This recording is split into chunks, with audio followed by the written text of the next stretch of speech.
jar L had 980 millilitres of water.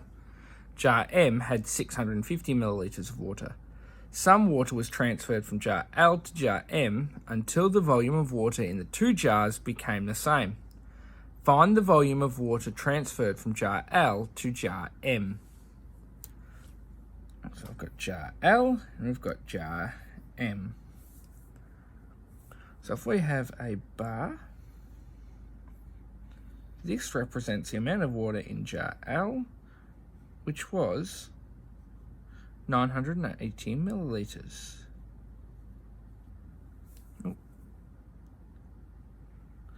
Now jar M, its bar will need to be smaller because the amount of water it had was smaller. And it had 650 millilitres.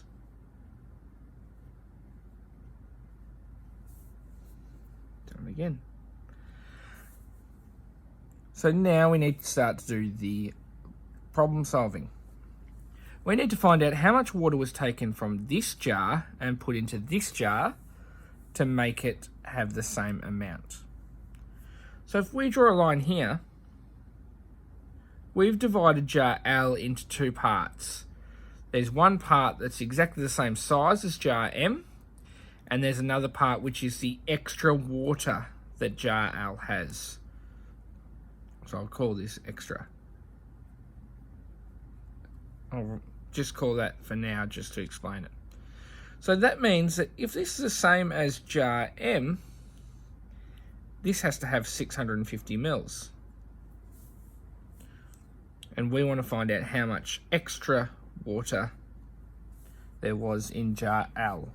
So there was 980 millilitres to start with. We have our total, and we're taking away a part. We're taking away the 650 millilitres. 0 take away 0 is 0. 80 take away 50 is 30. 900s take away 600s is 300s. So there is 330 millilitres extra in jar L. But we want to find out how much would we need to take away from here to have it equal here.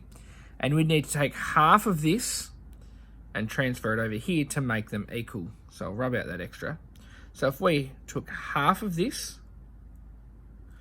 and added it onto the end of jar M, they would now be equal amounts.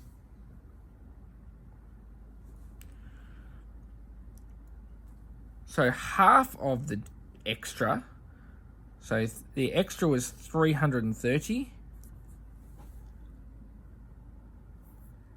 and half of that means we divide by 2. 2 and 3, 1. 13. That means that the extra amount taken away